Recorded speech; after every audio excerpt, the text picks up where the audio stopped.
Ladies and gentlemen, I wanted to go through a encyclopedia with you. I want to really point to this because I've done a lot of research on atheism. We just did a radio show on it, and I want you guys to go here to www.conservapedia.com/atheism. You see it?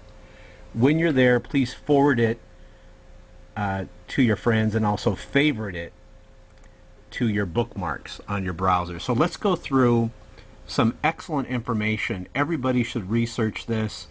I have looked at a lot of encyclopedias online. The one that has the most information, and also the most accurate information on atheism is Conservapedia, the trustworthy encyclopedia. And let's go through it. Now, I'm going to possibly break this video up into several parts because there's just so much good information here. Now, let's start off with the manifestations of atheism. There's militant atheism. For example, we see it in China right now.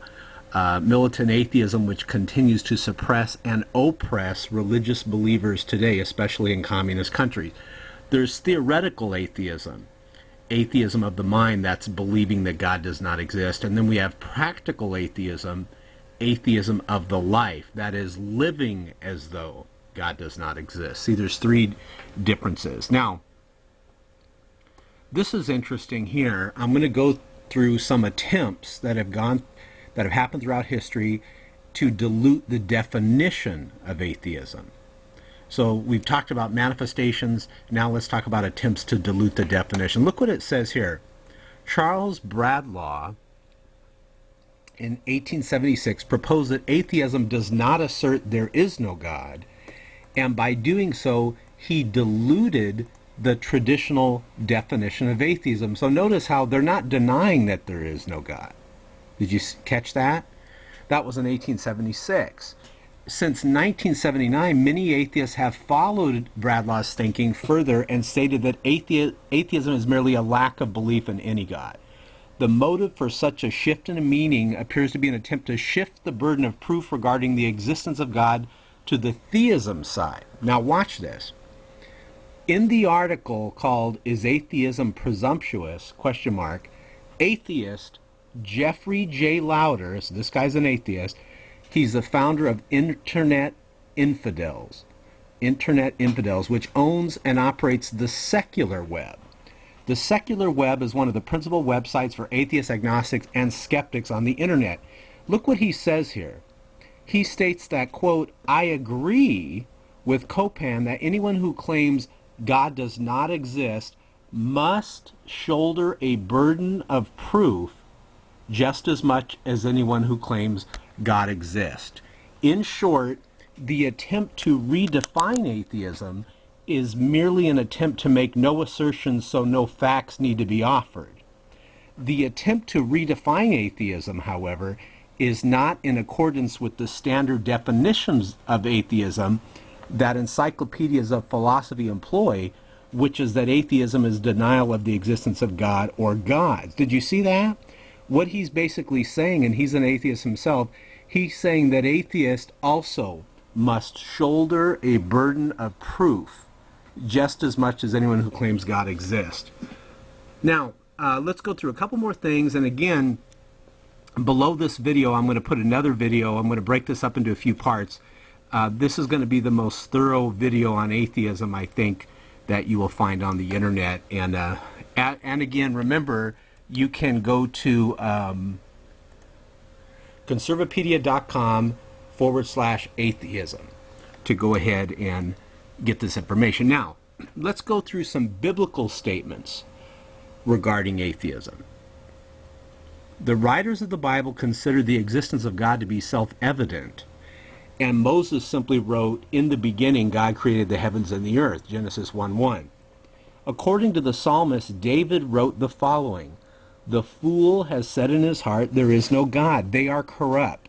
They have done abominable works. There is none that doeth good." Psalms 14:1.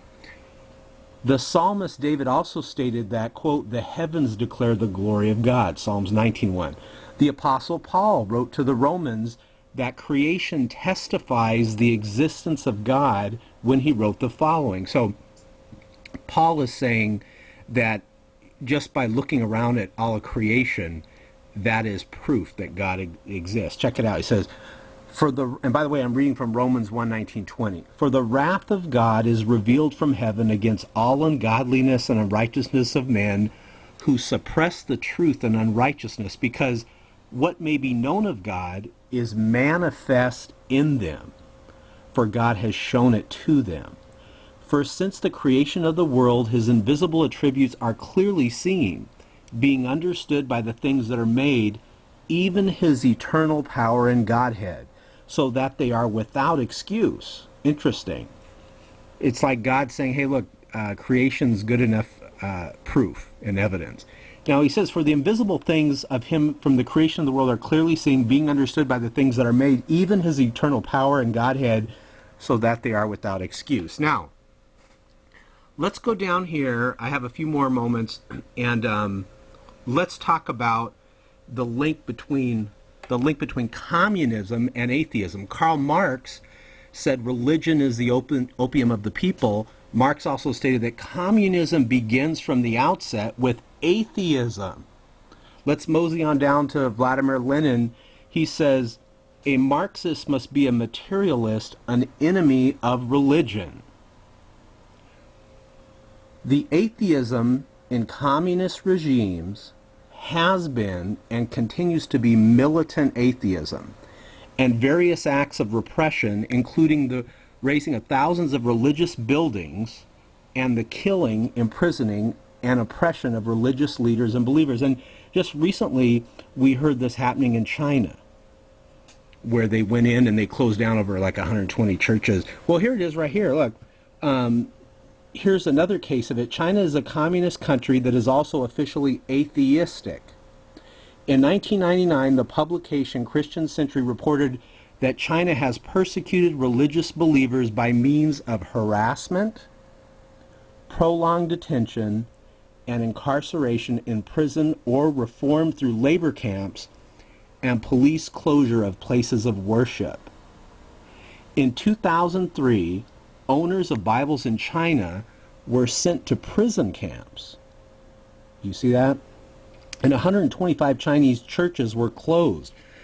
China continues to practice religious oppression today. According to Asian Economic News, in 2004, the atheistic and communist government of China had an internal document which directed the Chinese media to promote atheism. The government's promoting it, instructing internet media to remove user comments that advocate alternative spiritual views, and called for a ban on publications that disseminate religious material out of step with Marxism or atheism.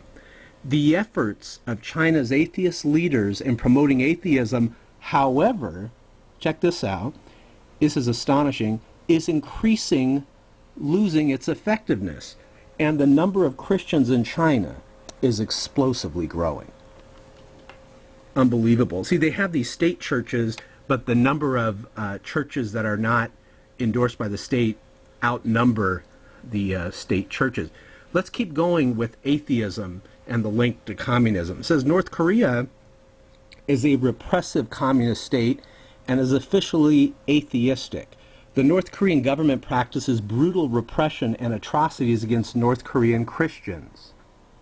It is, now, by the way, it's already been about 9 minutes and 15 seconds, so I'm going to break this up to another part of the video, and we're going to go through the actual deaths that communism has caused in the past 100 years. It is shocking. And also how the theory of evolution played a role in regards to atheistic communism. So you're going to see a video below this video. Click that one. That will be part 2. And if you'd like to read along, go ahead and go to that website that I told you right up here up top, conservapedia.com/atheism.